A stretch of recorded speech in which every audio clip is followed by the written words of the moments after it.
I wouldn't say any particularly one group of road users is worse than others, because there's bad examples. There's bad drivers, there's bad cab drivers, there's bad cyclists, there's bad bus drivers.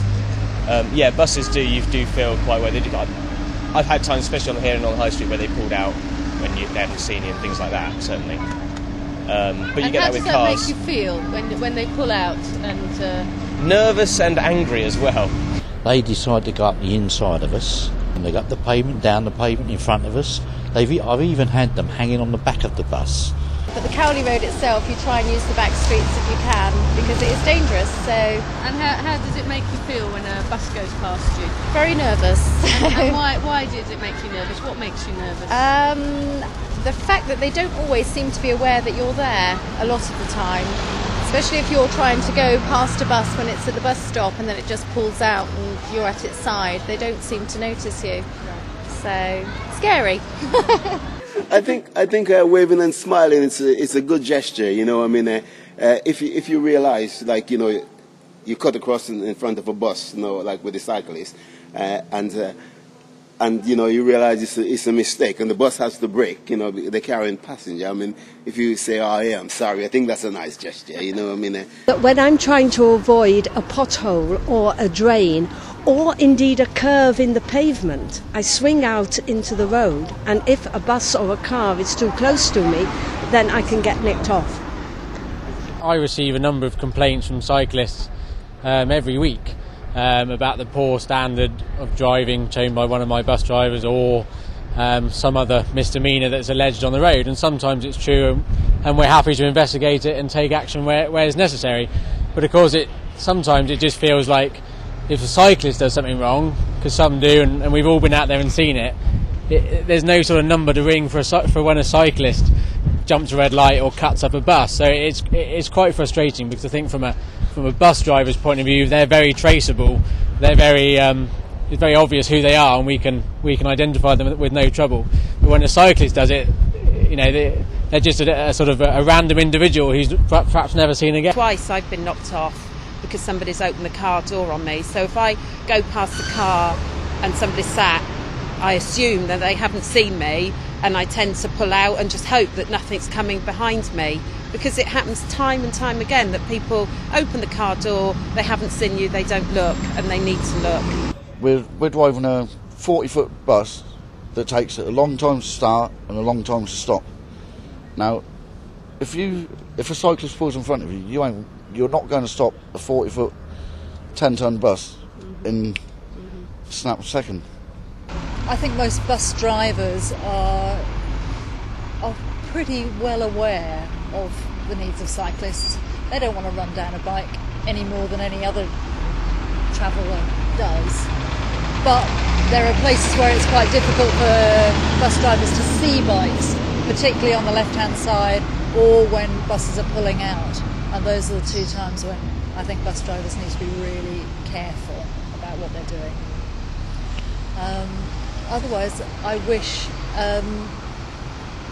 more people would get on their bikes. The more bikes there are in town, the better it will be for everyone. The bus driver's at the bus stop loading up, the cyclist is behind, and there's nothing more frustrating than waiting. And then, just as you're moving off, the cyclist tries to pass the bus. I suppose the bus driver sometimes thinks the same thing.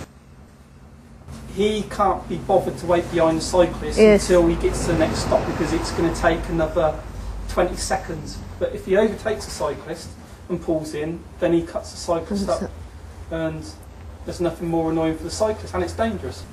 So both bus drivers and cyclists have got to be more aware of that, a bit more patience on both sides. We all make mistakes in life, and I'd be the first to admit I've made loads. But then, it's just one.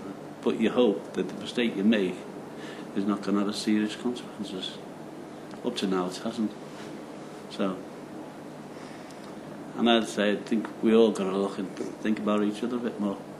Yeah, I feel that they think they're what the roads are supposed to be for, and nothing else is supposed to go along them. Roads are for people trying to get places, not just buses, cars, bikes, lorries, everything. So about 10% is very good cyclists. so much cyclists, no red lights, no nothing, no rules on the streets. Yeah, it's true. An average sort of shift here would last, between sort of 10 and 12 hours, and that's sort of 8 to 9 to 10 hours driving on the road. And when you think that somebody in the course of their working day is going to be up and down the Cowley Road 15 plus times, they get to know the road very well. But they also start to get to know situations and places where they perhaps should be a bit more forgiving to what happens in front of them, because not everybody drives up and down the Cowley Road 15 times a day, and it could be somebody's first time along there, or their first time along there on a bike, for example. And so I think sometimes drivers are very quick to jump to the conclusion that this cyclist is an idiot and doesn't know what they're doing, and they could perhaps be a bit more forgiving. I find the buses are too quiet. They come creeping up behind you. You can't hear them coming at all because their engine's at the back.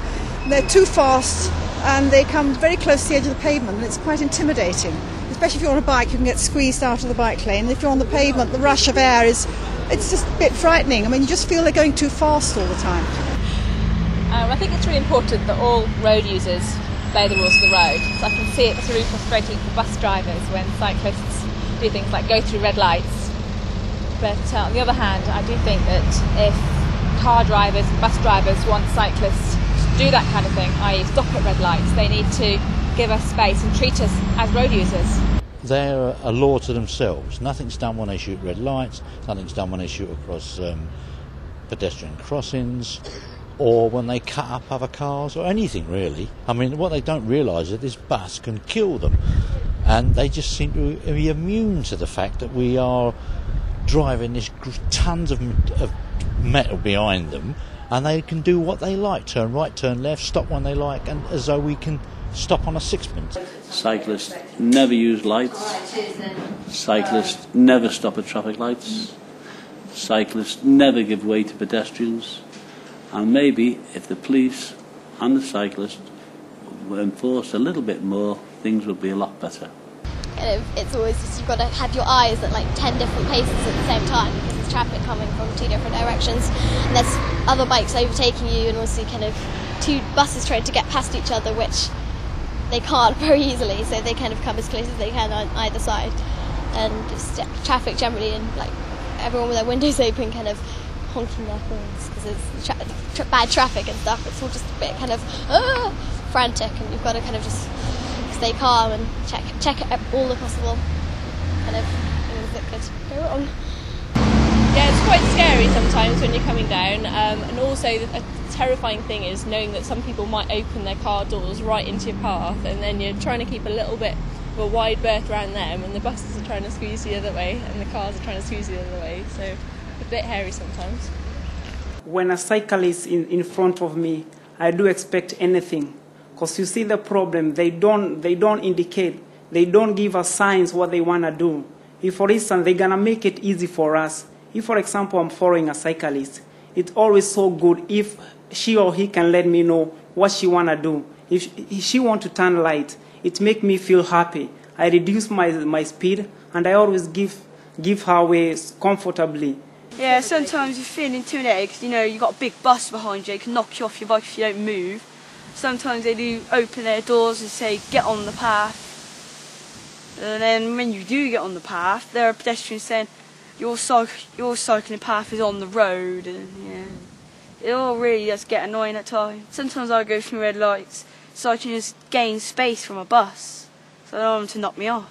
If I'm afraid I do a mistake, I do always apologize. But you don't have to take all the drivers they are bad drivers. So for instance, I'm driving, and a cyclist just turn on to light without indicating or letting me know what he want to do. Sometimes it makes some of our drivers to hate all the cyclists. But we have to understand it's not all the cyclists who are bad, and it's not all the bus drivers are bad. We always try to look for one another. It's only we need to understand one another.